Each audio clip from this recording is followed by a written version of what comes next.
बहुत सारे कमेंट्स ऐसे आते हैं जिनमें कहा जाता है कि भाई साहब एक ऐसे बिजनेस के बारे में बताओ जो परमानेंट चलता रहे, कभी बंद ना हो और इसमें बहुत अच्छी खासी कमाई भी होनी चाहिए। तो आज की इस वीडियो में हम एक ऐसे ही बिजनेस के बारे में बात करने वाले हैं जिसमें आपका इंटरेस्ट भी 100% होगा और साथ ही साथ यहां अर्निंग भी आपकी 100% होगी और काफी ज्यादा अर्निंग होने वाली है कुछ कम लागत में। जी हम बात कर रहे हैं ट्रैक्टर के बिजनेस के बारे में। ट्रैक्टर के बिजनेस को आप किस तरीके से कर सकते हैं, इससे आप कितने रुपए कमा सकते हैं, क्या डॉक्यूमेंट्स इंपॉर्टेंट होते हैं, कितना रुपया आपका इस बिजनेस में लगने वाला है, A to Z चीजें जानने वाले हैं इस बिजनेस के बारे में। तो इस वीडियो को बिल्कुल भी मिस मत करिएगा क्योंकि ऐसी कोई भी वीडियो दोबारा आपको यूट्यूब पर नहीं मिलने वाली है। ट्रैक्टर खरीदने से लेकर कमाने तक सब कुछ। हेलो एंड वेलकम फ्रेंड्स, मेरा नाम है अनूप सिंह और आप देख रहे हैं आपका अपना यूट्यूब चैनल। इसी तरीके से और भी एजुकेशन से रिलेटेड वीडियोस को देखने के लिए इस चैनल को भी सब्सक्राइब करें और हाँ, साथ में आने वाले बेल आइकन को भी प्रेस कर दें ताकि आप किसी भी लेटेस्ट वीडियो की लेटेस्ट अपडेट मिस ना कर सके। So let's get started. सबसे पहले बात करते हैं कि इस बिजनेस को शुरू करने के लिए हमें कौन सा ट्रैक्टर खरीदना पड़ेगा और कैसा ट्रैक्टर खरीदना पड़ेगा। तो मैं आपको बिल्कुल भी ये नहीं कहूंगा कि आप एक नया ट्रैक्टर खरीदिए। नया ट्रैक्टर खरीद कर अगर आप इस बिजनेस को शुरू कर रहे हैं तो ये एक बेवकूफ़ी होगी क्योंकि आपने EMI पर ट्रैक्टर लेना होगा समथिंग। बहुत सारे ऐसे लोग होते हैं जो EMI पर ट्रैक्टर ले लेते हैं और बाद में कुछ प्रॉब्लम्स के चलते वो EMI फिल नहीं कर पाते हैं और उनको ट्रैक्टर वापस करना पड़ता है बैंक को, कंपनी को, जो कि बिल्कुल भी सही नहीं है। अगर आपको इस बिजनेस को शुरू करना है तो सबसे बेहतर तरीका है कि आप सेकेंड हैंड ट्रैक्टर लें। अब ट्रैक्टर कौन सा खरीदना चाहिए हमें, इस बारे में अगर हम बात करें तो नियरेस्ट आपके जो भी अच्छी सर्विस दे सकता है, मतलब आपको अपने ट्रैक्टर की प्रॉपर सर्विसिंग करवानी होती है तो नियरेस्ट जो भी एजेंसी है आपकी ट्रैक्टर की, उस कंपनी का ट्रैक्टर अगर आपको आसपास कहीं सेकेंड हैंड बिकता हुआ मिल रहा है, 2 साल 3 साल या 4 साल तक चला हुआ ट्रैक्टर अगर है तो आप उसे खरीद सकते हैं। कंडीशन उसकी अच्छी होनी चाहिए। ट्रैक्टर अगर आप कमर्शियल यूज के लिए ले रहे हैं, क्योंकि हमें यहां बिजनेस करना है तो हमें ट्रैक्टर मिट्टी पर भी चलाना पड़ेगा, हो सकता है ट्रैक्टर बालू पर भी चलाना पड़े, रेते पर चलाना पड़ सकता है, सीमेंट की बोरियां ढोने के लिए भी आप चला सकते हैं ट्रैक्टर को।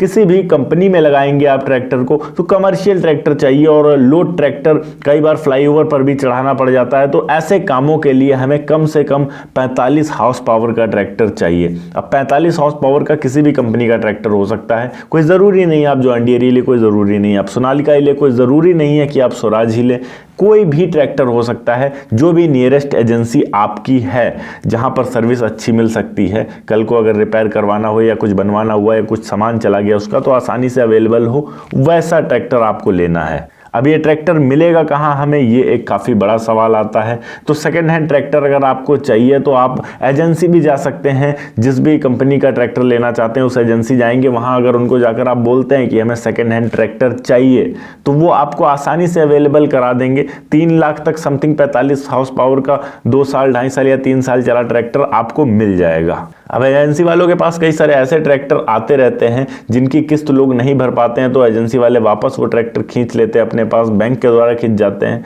वैसे ट्रैक्टर्स आपको अगर मिलते हैं तो ये काफ़ी ज़्यादा बेहतर रहेंगे क्योंकि वो ज़्यादा यूज़ नहीं हुए होते हैं। अब सिर्फ ट्रैक्टर से आपका काम नहीं चलेगा, आपको ट्रैक्टर के साथ कुछ उपकरण भी लेने पड़ेंगे जिनसे आपका काम चलेगा। क्या होंगे वो उपकरण? हैरो लेंगे आप, कल्टीवेटर लेंगे, थ्रेशर लेंगे, धान वाला थ्रेशर लेंगे और इसी के साथ में आपको एक ट्राली लेनी पड़ेगी।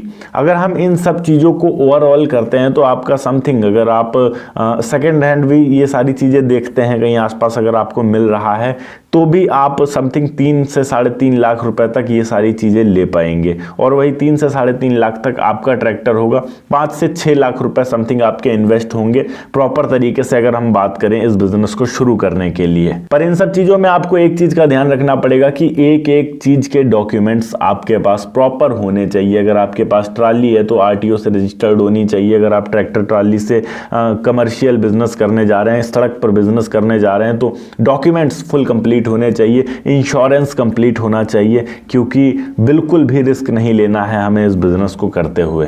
चलिए, अभी सामान तो सारा हमने खरीद लिया, डॉक्यूमेंट्स भी सारे रेडी कर लिए हैं, पर अब बात करते हैं कि काम हमें कैसे मिलेगा। देखिए, अगर आप किसी रूरल एरिया में रहते हैं तब तो वहां पर जब सीजन हुआ करेगा तब आपको काम मिलेगा। जैसे अब गेहूं कटाई का टाइम हुआ तो यहाँ पर आपका थ्रेशर खूब ज्यादा चलने वाला है, क्योंकि गेहूं खांदा जाएगा उसी के थ्रू। और जब गेहूं खंद जाता है उसके बाद का जो सीजन आता है वो आपको खेत जोतना पड़ता है, लोगों को धान बोने के लिए रेडी करना पड़ता है। फिर धान जब कटेगा उस वक्त आपका धान वाला थ्रेशर चलेगा, और उसके बाद फिर यहाँ पर जो टाइम आता है आपका खेत फिर से जोतने का, जिससे लोग गेहूं बो सकेंगे। तो वैसे सीजन वाइज काम चलता है, पर जो बीच का बचा हुआ टाइम रहता है इसमें हम अपने गाड़ी को क्या करेंगे, तो इसके लिए यहाँ काम आने वाला है आपका ट्रैक्टर और ट्राली।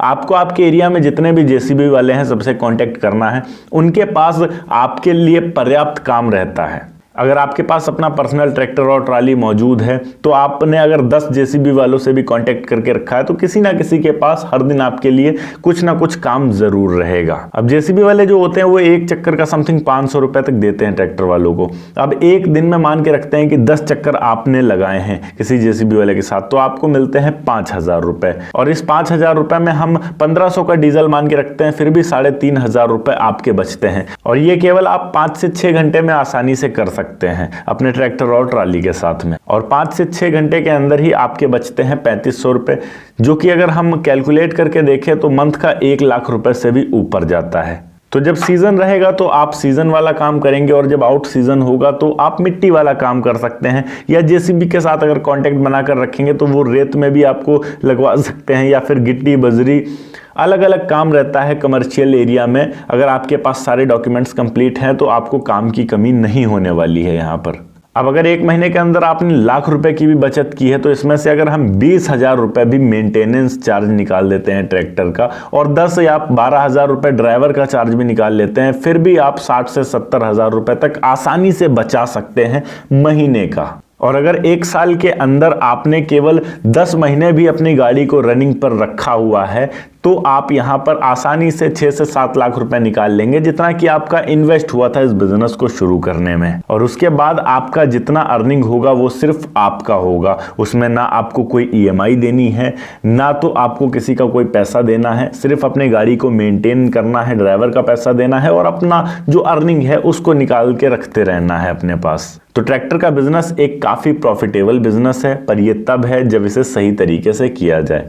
उम्मीद करता हूं कि आपको वीडियो अच्छी लगी होगी। अगर वीडियो अच्छी लगी हो तो वीडियो को लाइक करके चैनल को सब्सक्राइब जरूर कर दीजिएगा। मैं मिलता हूं आपको नेक्स्ट वीडियो में एक नए टॉपिक के साथ, तब तक के लिए जय हिंद, वंदे मातरम।